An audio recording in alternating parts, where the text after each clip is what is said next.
طاغوت کا ترجمہ اکثر مفسرین نے شیطان سے کیا ہے،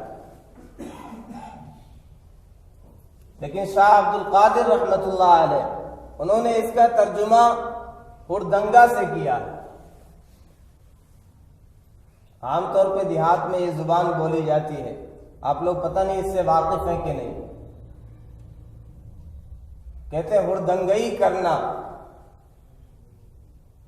ہم نے دیکھا جب بچپن میں کھیل ہوا کرتا تھا کرکٹ کا، تو کچھ لوگ ایسے ہوتے ہیں جن کے جو کھیلنے کی صلاحیت نہیں ہوتی، جن کے اندر ٹیلنٹ نہیں ہوتا، تو عام طور پہ انہیں پیچھے بھیجا جاتا ہے، پہلے نمبر پہ بیٹنگ کرنے کے لیے، بالنگ کرنے کے لیے موقع نہیں ملتا۔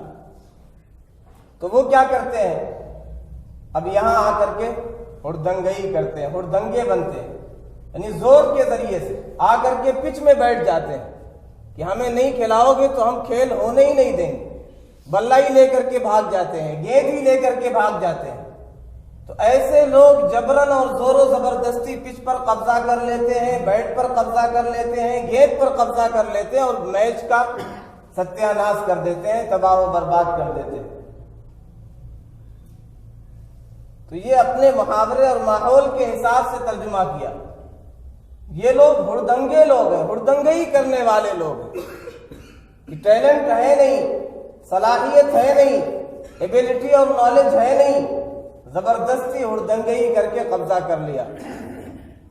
پھر کیا کرتے ہیں، خود بھی شرمسار ہوتے ہیں، ذلت کا شکار ہوتے ہیں، ٹیم کو بھی بدنام کرتے ہیں، میچ بھی ہار جاتے ہیں۔ ایسے لوگ ہر فیلڈ میں ہوتے ہیں، جو ہردنگئی کر کے قبضہ کر لیتے ہیں، پھر اپنا بھی نام گنواتے ہیں، ملک بھی برباد کر دیتے ہیں، سب کو شرمسار کرتے ہیں۔ یہ غلط راستے پر چلنے والے، یہ طاغوت